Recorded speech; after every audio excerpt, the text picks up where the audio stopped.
é defendido por vários militares que reconhecem aqueles objetos observados como tendo uma natureza externa ao planeta Terra.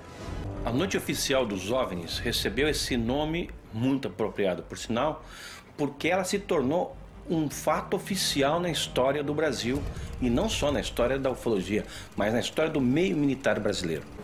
Quando houve a perseguição por 7 caças da Força Aérea Brasileira de 21 objetos esféricos de enormes proporções. Na ocasião, inclusive, o Moreira Lima prometeu que em 30 dias iria entregar à nação, que estava perplexa diante dos fatos, um relatório de tudo que se deu naquela noite. Se diz que os objetos estavam sob controle inteligente, que eram materiais, e foi notado que eles estavam sob controle inteligente pela forma como eles manobravam informação, pela distância uniforme mantida dos pilotos no ato da perseguição.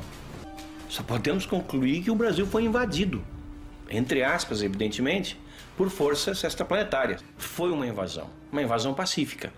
E nós conversamos com um grupo de amigos e nos foi feita essa colocação. Por que os ufólogos brasileiros não fazem algo para que acabe essa política de sigilo ao fenômeno UFO?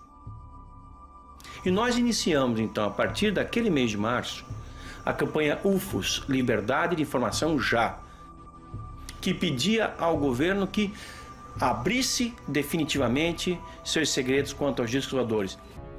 Esse é um fenômeno legítimo e passível de uma investigação apropriada por parte da comunidade ufológica civil e também com participação militar. E a estratégia era: vamos selecionar, escolher 3 casos da ufologia brasileira que sejam suficientemente contundentes e que tenham informação comprovada da participação do Exército, da Marinha ou da Aeronáutica em algum processo. Porque nós temos informações e documentos, já vazados em outras circunstâncias, que comprovam o envolvimento militar nessas 3 ocorrências. Eu recebi no meu escritório uma ligação de um porta-voz da Aeronáutica convidando o grupo que estava por trás dessa campanha, que era a Comissão Brasileira de Ufólogos, para ir a Brasília para ver os documentos que nós então solicitávamos. Nós então pudemos ver uma quantidade vasta de documentos. Eram várias pilhas, eram milhares de páginas e muitas fotografias que nos foram mostradas pelos militares. Porém, não nos deixaram fazer cópia de nada, anotar nada, nem fazer fotografia de nada. Nós pudemos entrar ali exclusivamente com a roupa do corpo e sair dessa maneira. Somadas todas as liberações, nós chegamos a ter 4.500 páginas de documentos que antes eram secretos, liberados oficialmente pela Força Aérea Brasileira. Então não dá para acreditar que toda a estrutura da Força Aérea Brasileira tenha, ao longo de 60 anos, produzido 4.500 páginas. Isso é óbvio. Nós acreditamos que seja apenas a ponta do iceberg.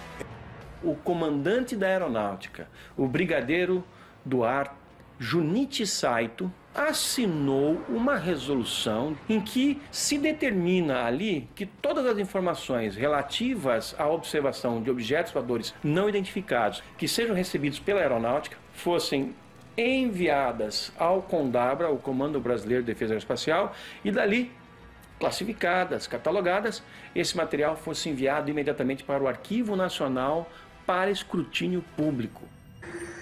E se nós fizermos um passeio pelo continente, vamos encontrar o Chile, que é completamente transparente, segundo essa questão, e desde 1997 tem um organismo de pesquisa de discos voadores oficial, e lá tudo é transparente. Tanto que o seu site na internet começa com gravações de pilotos relatando observações de UFOs.